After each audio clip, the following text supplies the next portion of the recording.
Guys, कैसे हो आप सब। मैं आज बैंक से वापस आ चुकी हूँ। कल की वीडियो को आप सबने इतना सारा प्यार दिया है, उसके लिए थैंक यू। मैंने थोड़ा सा वीडियो बनाना छोड़ दिया था क्योंकि कुछ मतलब लोगों ने मुझे पर्सनल आके क्योंकि मैं टेलीग्राम का लिंक देती थी, कुछ एब्सर्ड से कमेंट्स करे थे। पर मैं ये भूल गई थी कि अगर 10 लोग मुझे बुरे कमेंट कर रहे हैं तो 100 लोग मुझे अच्छे कमेंट करते हैं, जिससे कि मेरा मतलब मुझे उन लोगों के लिए वीडियो बनानी चाहिए। तो ये वीडियो उन लोगों के लिए है जो हमेशा मेरे लिए अच्छा कमेंट करते हैं, हमेशा मुझे सपोर्ट करते हैं। कल की वीडियो में मैंने आप लोगों से पूछा था कि मुझे किस टॉपिक पे वीडियो बनानी चाहिए। तो एक तो नॉर्मल था कि प्रिपरेशन वाला, कैसे आगे की प्रिपरेशन करें। तो उसके लिए मैं कुछ भी एट रैंडम आपको नहीं बताना चाहती हूँ। मैं चाहती हूँ कि अभी जो इस समय का पेपर हुआ है तो मैं कुछ उन लोगों से बातें करूं जिन्होंने इस साल मेंस दिया है, कैसा पेपर आ रहा है, क्या चीजें हैं। उसके बाद ही मैं एक आपको बताऊं कि हाँ आप इस चीज से को फॉलो करो या ताकि वो आपके लिए फायदेमंद हो। बस जो मैंने पढ़ा है सिर्फ वही, क्योंकि मेरे समय से अभी एक साल में काफी सारी चीजें बदल चुकी हैं। तो बस ये है, तो उसके लिए थोड़ी सी प्रिपरेशन करके ही वो वीडियो बनाऊंगी मैं। दूसरा जो सबसे ज्यादा पूछा जाने वाला टॉपिक था वो ये कि आर्यावर्त बैंक में जितने भी लोग आप लोग सेलेक्ट हुए हो, आप सबको कॉन्ग्रेचुलेशन और वेलकम टू द बैंक। पर था कि कब आएगा डीवी के लिए मैसेज। तो क्या है कि देखो अभी तो ज्यादा कोई है नहीं, पर हाँ आपका मैसेज आ जाना चाहिए कुछ दिनों में। क्योंकि इस समय पता भी नहीं अच्छे से चल पा रहा, इलेक्शन के लिए सबकी ट्रेनिंग लगी हुई है। क्यों इलेक्शन है ना यहाँ पे 23 को, और मतलब पूरे यूपी में इलेक्शन तो 7 फरवरी से शुरू है, तो ट्रेनिंग लगी हुई है कई सारे लोगों की। तो बस यही चीजें हैं। इवन मेरी भी ट्रेनिंग के लिए मुझे भी बुलाया गया है ट्रेनिंग के लिए। तो अगर मैं जब जाऊंगी और अगर पॉसिबल हुआ तो मैं आपको दिखाऊंगी। फर्स्ट इलेक्शन ड्यूटी है मेरी, एज एन ऑफिसर जाना होगा, P2 ऑफिसर। तो यही चीजें हैं, तो इसलिए बहुत कम लोग अभी अवेलेबल हैं। तो मुझे ऐसा लगता है कि आप लोगों को अगर फरवरी हटा दे या तो फरवरी में आ जाए या फिर 10 मार्च के बाद ही हो कुछ भी।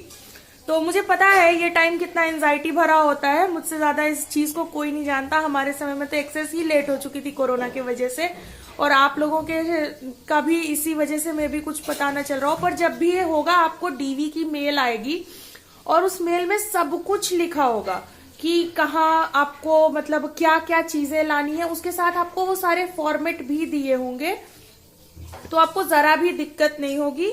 अगर जब मेल आ जाए उसके बाद आपको कुछ ना समझ आए तो आप टेलीग्राम ग्रुप पे आके मुझे बता देना, मैं उसे क्लियर कर दूंगी। तीसरी चीज कि जो क्या कहते हैं प्रेफरेंसेस आप कैसे भरते हो। जैसे अभी जब बच्चों का क्लियर हुआ था तो वो प्रेफरेंस का आता है। आर्यावर्त बैंक में आप हो तो आपको प्रेफरेंस पूछी जाएगी कि आप किस आरओ को प्रिफर करना चाहते हो। तो मैं हमेशा यही कहूंगी कि आप आरओ वो रखो जिसमें आपके जैसे कुछ तो आरओ देते नहीं। जैसे लखनऊ तो बहुत ज्यादा डिमांड में होता है, वहां पे बहुत कम ही जगह खाली होती है, तो लखनऊ नहीं देते वो प्रेफरेंस में। से कुछ आरओ होते हैं जो बिल्कुल फुल है, वो आते ही नहीं है।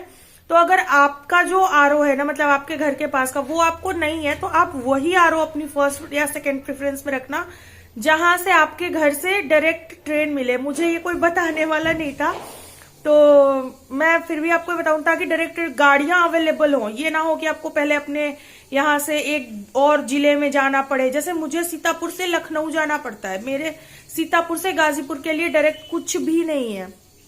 तो पहले मैं सीतापुर से निकलूं गाजीपुर, फिर गाजीपुर से सीतापुर से निकलूं लखनऊ, लखनऊ से फिर गाजीपुर जाना है। तो ऐसा मेरे लिए हो जाता है, तो ऐसा आप मत करना। डीवी की चीजें हो गई। अब आते हैं हम कि एक जो चीज है कि अलाउंसेस कैसे होते हैं। एक ऑफिसर को या क्लरिकल पे भी आपको बहुत सारे अलाउंसेस मिलते हैं। तो सबसे पहले तो मैं शुरुआत करूंगी आपके मेडिकल अलाउंसेस से। ऑफिसर का मैं बता देती हूँ। एक ऑफिसर का जो मेडिकल अलाउंस होता है वो 1 साल का, वो होता है 10,300 रुपए, आपकी जो भी सैलरी हो उसके अतिरिक्त। और जैसे स्केल 1 ऑफिसर हो तो आपके एक लेवल अप का कोई भी, जैसे ब्रांच मैनेजर, हमारी जो भी हमारे अलाउंसेस है वो हमारे ब्रांच मैनेजर ही देते हैं।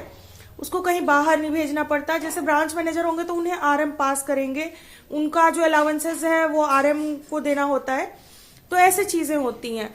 तो 10,301 ऑफिसर का अलाउंसेस होता है, लगभग 2,500 के लगभग एक क्लैरिकल का मेडिकल अलाउंसेस होता है। ऑल्सो जो मेडिकल अलाउंसेस होते हैं वो इररिस्पेक्टिव ऑफ बैंक, आप एसबीआई में हो, आप पीएनबी में हो, आप कहीं भी हो, हर जगह कैडर के हिसाब से सेम ही होता है। जैसे ऑफिसर का 10,300 हमारी आरआरबी में है, तो वो मतलब एसबीआई में भी यही है और पीएनबी में भी यही है।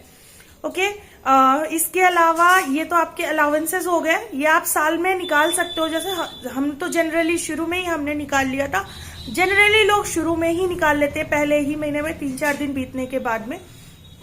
इसके अलावा हर 3 महीने पे जब भी, अभी जैसे हमारी बैंक में अभी प्रोबेशन के टाइम पे तो नहीं दे रहे, अदर बैंकों में देते भी है प्रोबेशन के टाइम पे भी, आपका न्यूज़पेपर, इंटरटेनमेंट यानी इंटरनेट के लिए और गाड़ी का जो भी कन्वेंस का चार्ज होता है वो मिलता है। तो जैसे अभी आर्यावर्त में प्रोबेशन टाइम पे न्यूज़पेपर और इंटरनेट नहीं दे रहे चार्जेस, पर हाँ गाड़ी का देते। वो ऐसे कि जैसे अगर आपके नाम पे गाड़ी है, आप उसकी आरसी जो है वो आरओ भेजा देते हो, तो ऑफिसर को 15 लीटर पेट्रोल का प्राइस मिल जाता है। अगर आप गाड़ी से नहीं जा रहे हो तो आपको 400 रुपए प्रति महीने के हिसाब से कन्वेंस का वो इकट्ठे 3 महीने पे मिल जाता है, ऐसा होता है।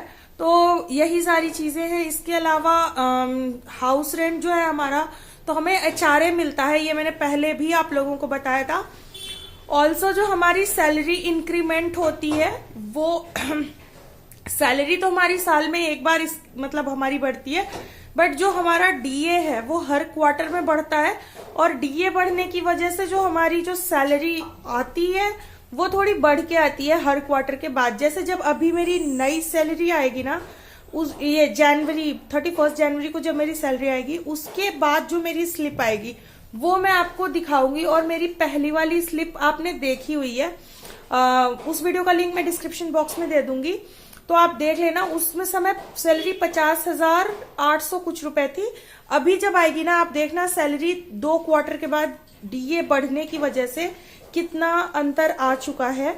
तो बस यही सब था, ये छोटी सी बात जिसको कि मैंने कवर करने की कोशिश की है आप सबके लिए इस वीडियो में। तो इस वीडियो को भी मेरी लास्ट वीडियो की तरह बहुत सारा प्यार दीजिएगा। और लास्ट वीडियो को तो आपने बहुत सारा प्यार दिया है, मैं कुछ कह ही नहीं सकती। और मैं कोशिश करूंगी कि आपके जरूरत की जितनी भी वीडियोस हो मैं रेगुलर ले आती रहूं, और वीडियोस उन लोगों के लिए बनाऊं जिन्हें मुझसे मेरी बातें सुन के कुछ अच्छा फील होता है, कुछ अच्छा लगता है। तो बस यही बात है, इसी के साथ मैं अपनी वीडियो को बंद करती हूँ। मेरी लास्ट वीडियो का लिंक भी मैं डिस्क्रिप्शन बॉक्स में दे रही हूँ, तो अगर आपने वो वीडियो नहीं देखी है तो जरूर देखना। और love and peace from me to you, bye bye and take care.